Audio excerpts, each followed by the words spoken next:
Now, if you don't know Jeff Deist is the president of the Mises Institute, where he serves as the writer, public speaker, and advocate for property, markets, and civil society.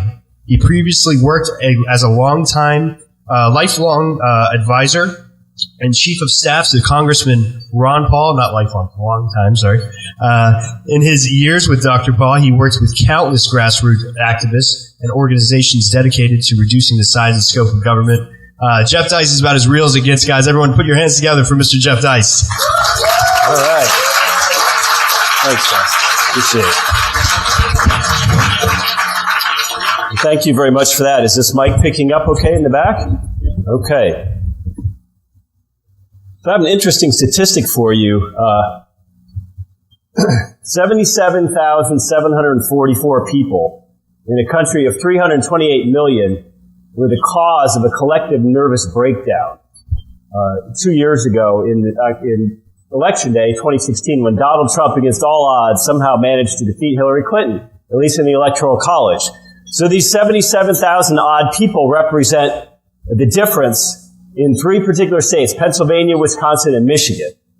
So if Hillary Clinton had somehow managed to pick up those 77,000 people in just those 3 states, she would today be president, and we would be talking about how democracy is wise, and how the American people were too smart in the end to fall for this real estate huckster con man from New York, et cetera, et cetera.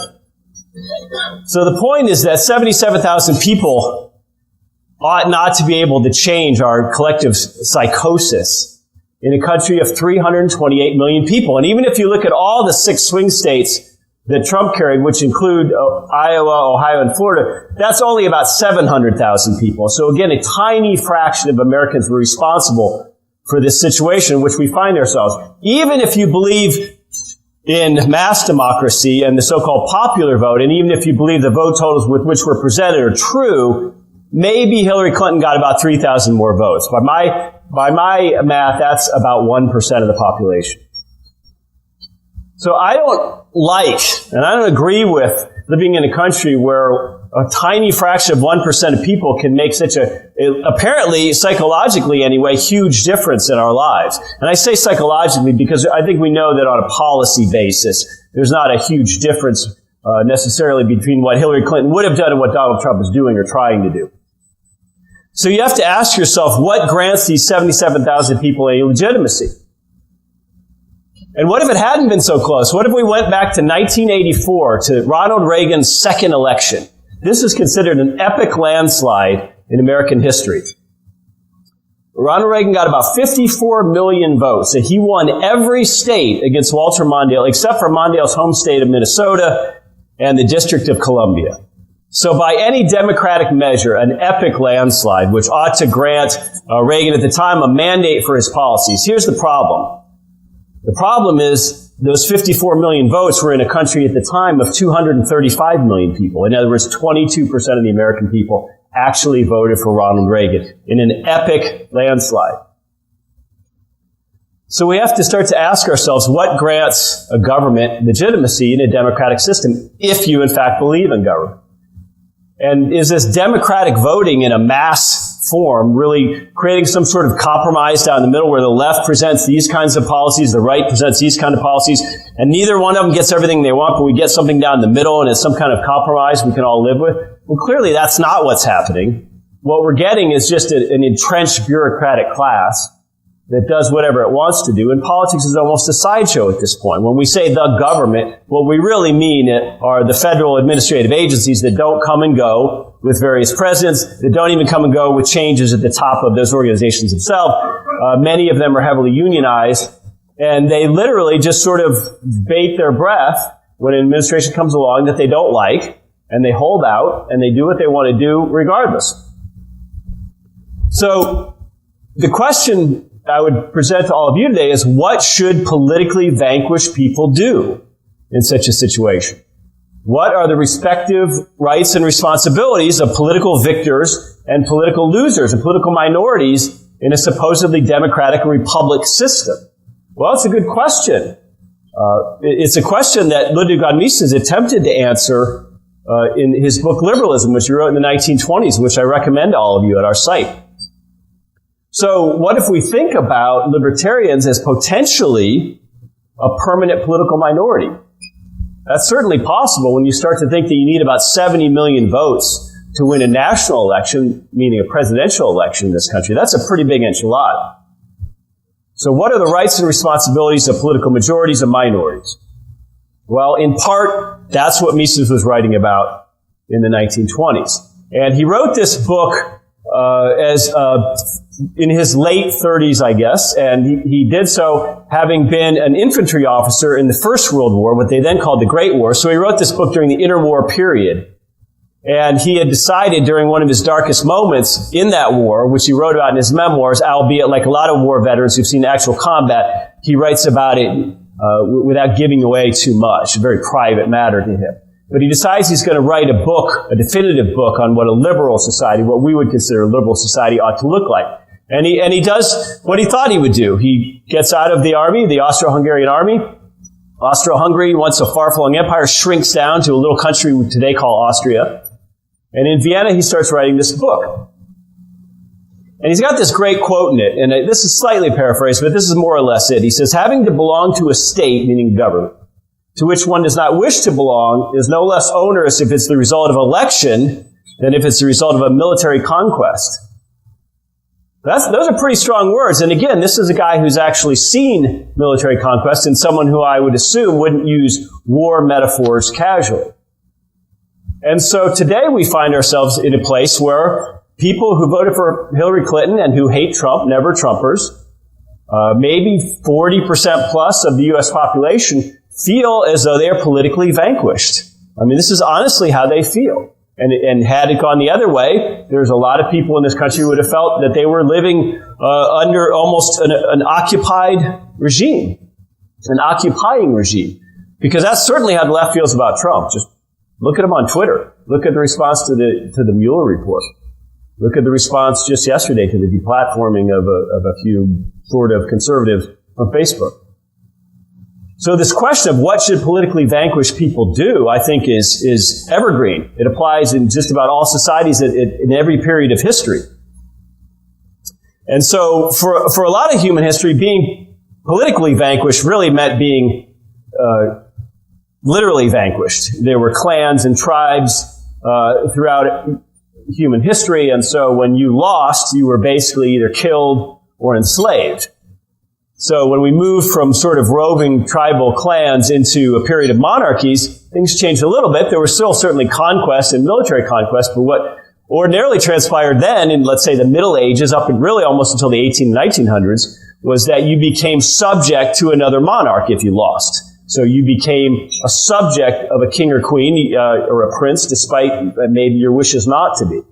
So war and colonization followed not long after that in the 18th and 19th and even into the 20th centuries. We still have wars. There are still countries that vanquish other countries and sometimes colonize them.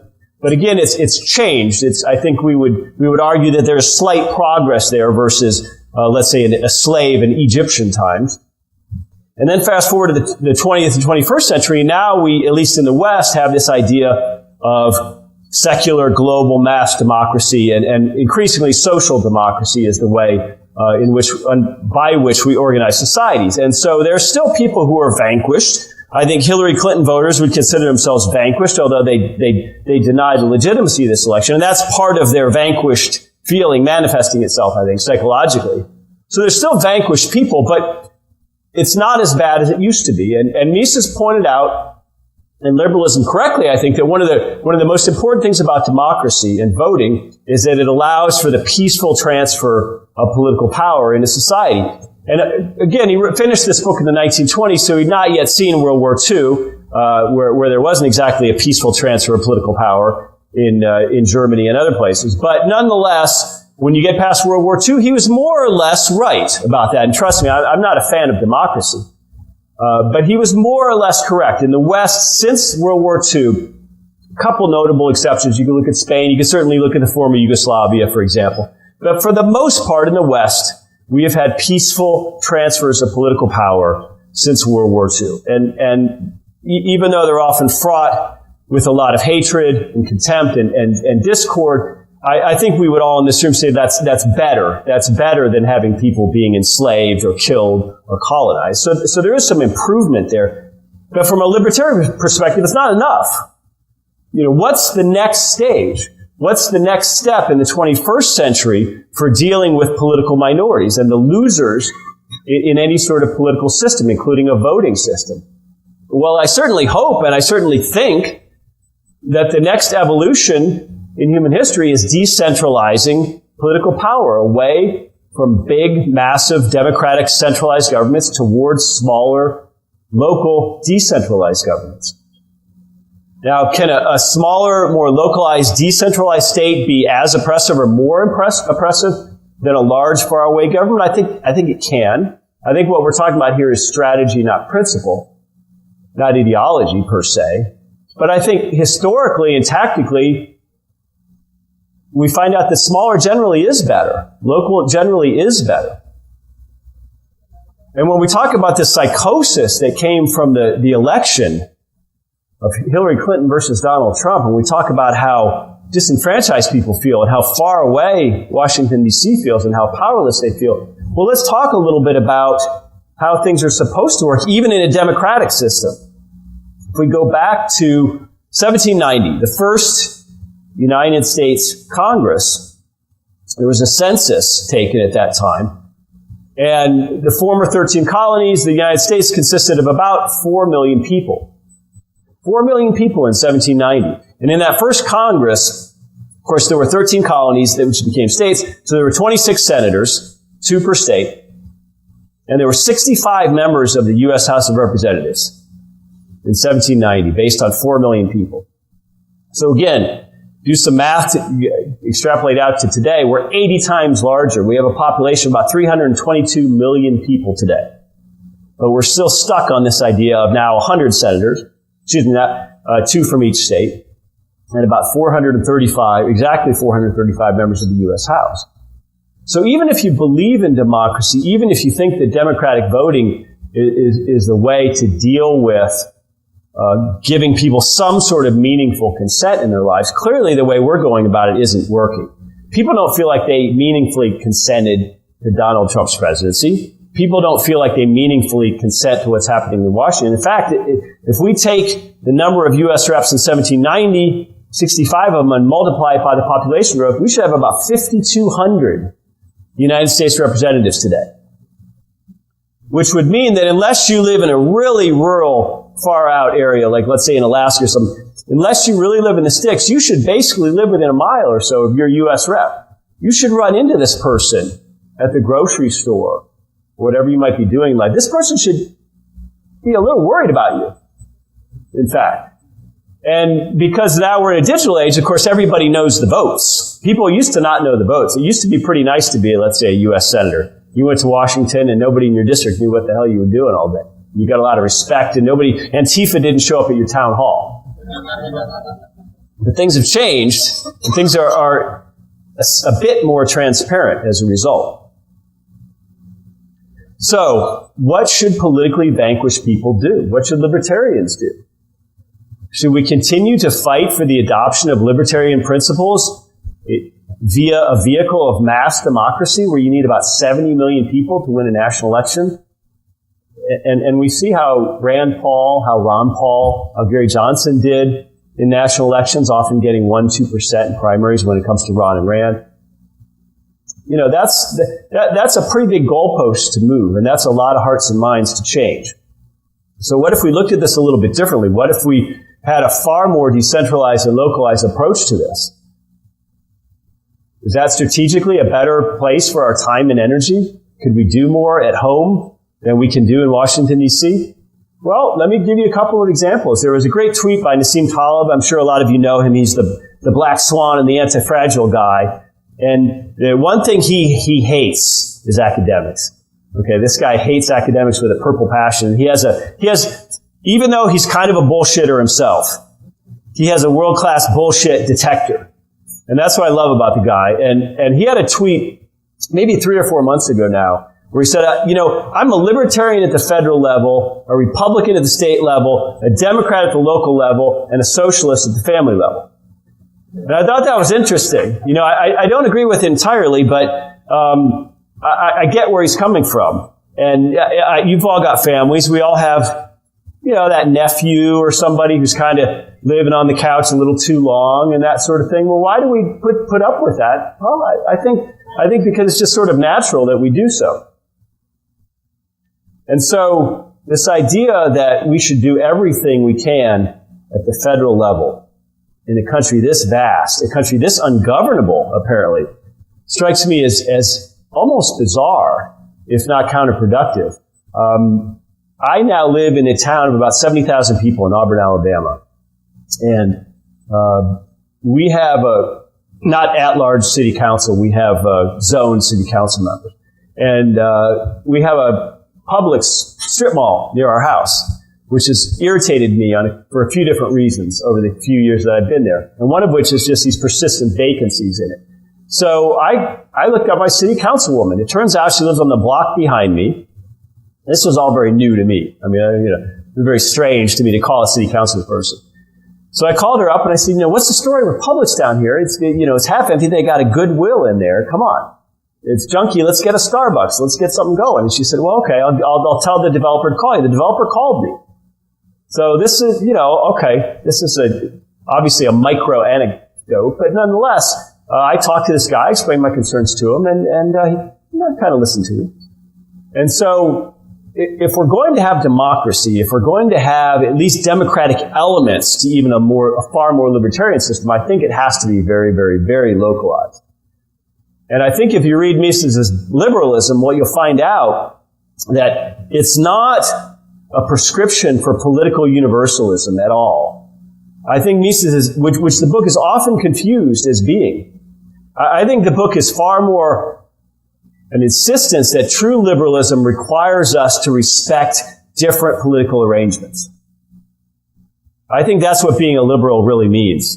And I think if you go to China, for example, and talk to people about property rights, talk to them about zoning and easements and that sort of thing, and your ability to have to shoot weapons on your property or something like that, I think you'll get some very puzzled stares.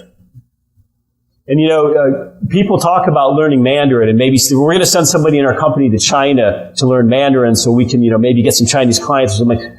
Forget about it. It turns out that Mandarin is so difficult and so complex, so full of idioms. Like if you brought a Chinese person here and they're sitting in on a business meeting and someone uses a sports metaphor, they say, oh, you knocked it out of the park. And the Chinese person will be like, what does that mean? Well, that's baseball. Okay. Well, all of Mandarin Chinese is like this. And from what I've read, you could go to China and you could spend 10 years, 40 hours a week in a full-time job learning Mandarin as a Western tongue speaker. And at the end of those 10 years, you would just start to have a reasonable level of what Chinese people would consider any kind of fluency. So you look at this sort of thing, and then you say, well, how does something like property rights translate across that? No, not so easily. And I'm amazed by the people who have translated, for example, Human Action, a dense book full of philosophy and difficult economics concepts into Mandarin. I tip my hat to anyone who did it. I just can't tell if it's right or not. But nonetheless, we have a conceptual barrier, and not just between us and China. We have it between us and lots of people in any town USA. And, maybe social media amplifies this in our minds. Maybe it exaggerates the sense that which we feel we're talking to people on different planets. Or maybe it just exposes it. Maybe it's always been this way, and now, thanks to social media, we know what everybody really thinks. Not a happy thought, but nonetheless, a thought indeed. So what I'll leave you with before we start the panel is this. Maybe the level at which government attempts to assert itself over you is as important as the underlying philosophy or ideology it applies. In other words, maybe the level really is the ideology. Maybe it would reflect it far more closely. And let me just give you one example in closing. You probably remember the Bataclan nightclub disaster a few years ago in the fall of 2015 in Paris, France. This was in a very nervous Paris because earlier that same year, the Charlie Hebdo shooting had occurred. If you remember the shooting over a distasteful, I guess, cartoon version of the Prophet Muhammad. So an already nervous France Paris, Saint-Denis is the suburb, experiences this shooting. And I forgot about this. The shooting wasn't the only thing that happened that day. There was also an explosion at a football stadium in Saint-Denis that same evening. And some other nightclubs were attacked as well. So there were actually 3 or 4 places where this occurred. So 130 people died that night. Only about 90 of them at the nightclub itself, but 130 people died that night. And 413 people were killed, were badly injured. This was one of the most injurious, catastrophic events in French history since World War II in terms of death toll and injury toll. This was a big deal. And I remember thinking about how terrible it was and how long the police response was. There were people in this nightclub. I mean, can you imagine what 20 minutes would feel like with a person walking around this room shooting a weapon? I mean, that would feel like an absolute lifetime. So I remember being perturbed by all this and just kind of saying, wow, that's terrible. And I also remember thinking, there's no form of gun control or immigration control. Apparently ISIL claimed responsibility for this. I don't know if that's true. But there really isn't anything you can do in the face of somebody, a lunatic or a group of lunatics who really want to harm you. And I don't think there's a real political takeaway from events like that. And it sometimes bothers me a little bit when people like to use these things and filter them through their own lens and immediately start making points. So pretty predictably, people in the libertarian world and also in the Second Amendment world started chiming in on social media and saying, oh my gosh, these helpless people, there's no guns, they ought to have guns. They all should have had a weapon on them. They could have responded to the shooter much more quickly. They should have shot him. Maybe 1 or 2 people would have died instead of the 90 that did. All probably true in a sense. But I also remember thinking about, and trust me, I didn't call her, but I also remember thinking about my French sister-in-law. Okay? She's not only French, she's Parisian, if you know what I mean. So she's about as left liberal as it gets. And I know her views on guns.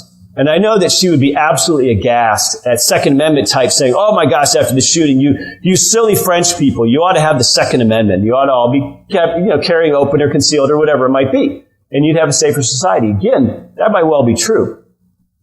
But I can tell you this, it wouldn't be very French.